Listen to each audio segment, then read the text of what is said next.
That woman is so glamorous, Shirley said, nudging Lily to look. Two Caucasian women were seated across the restaurant at the table in the alcove. I wonder if she's going to a show. It was Friday night in the middle of the dinner rush, and the Eastern Pearl was almost full, but Lily knew immediately who Shirley was talking about. The red paper lanterns hanging overhead shed a warm glow over the woman's blonde hair. It was pulled up in a twist and pinned with something glittering that matched the droplets in her ears. She wore a royal blue satin sleeveless dress with a scoop neckline, which showed off her creamy skin, and a matching blue bolero jacket hung over the back of her seat. Her companion was dressed much less glamorously. In fact, she wore trousers, gray flannel ones, with a soft-collared white blouse tucked in at the waist.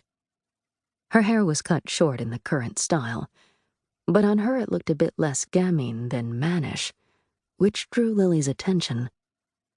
There was something about her posture that felt subtly masculine. Lily couldn't put her finger on it, but it intrigued her.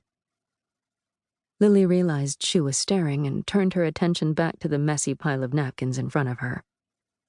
Beside her, Shirley was moving rapidly through her own stack, transforming them into crisp swans. Lily had spent countless hours in the restaurant with Shirley since they were little, and over the years she'd helped out with various small tasks as needed. Now they were about to start their senior year in high school, but she still couldn't fold a napkin into a decent swan. She picked apart the one she had been working on and started over.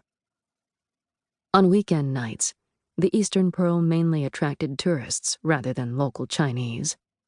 Shirley said it was because one of the tour companies that brought people to Chinatown recommended it, which led to good business for the restaurant. Lily wondered if the women in the alcove were tourists, and she snuck another glance at them. The blonde was removing a silver cigarette case from her handbag, and her companion pulled a matchbook from her trouser pocket, leaning toward her as she struck a match. The blonde cupped her hand around the flame, drawing her friend's hand close to her face as she inhaled. Afterward, she sat back and offered the case to her friend, who removed a cigarette and lit it quickly, pulling the cigarette away from her mouth with her thumb and index finger. Smoke curled up into the red-lit ceiling. "You're making a mess of those," Shirley said, glancing at Lily's poorly folded swans. "Ma won't like them." "Sorry," Lily said. "I'm no good at this." Shirley shook her head, but she wasn't annoyed. This was the way it always was.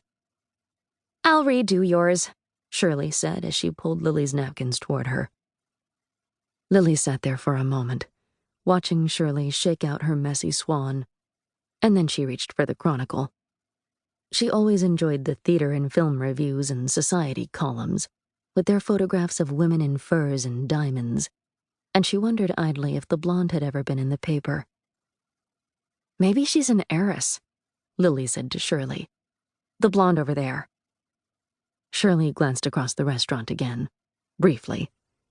"An heiress to a gold mine?" "Yes, and her father recently died and left her with a fortune. But she's discovered that she has a half-brother, who's fighting her for the inheritance. So she hired a private investigator to seduce him." Lily shot Shirley a confused glance. "What?" "Well, who do you think that other woman is?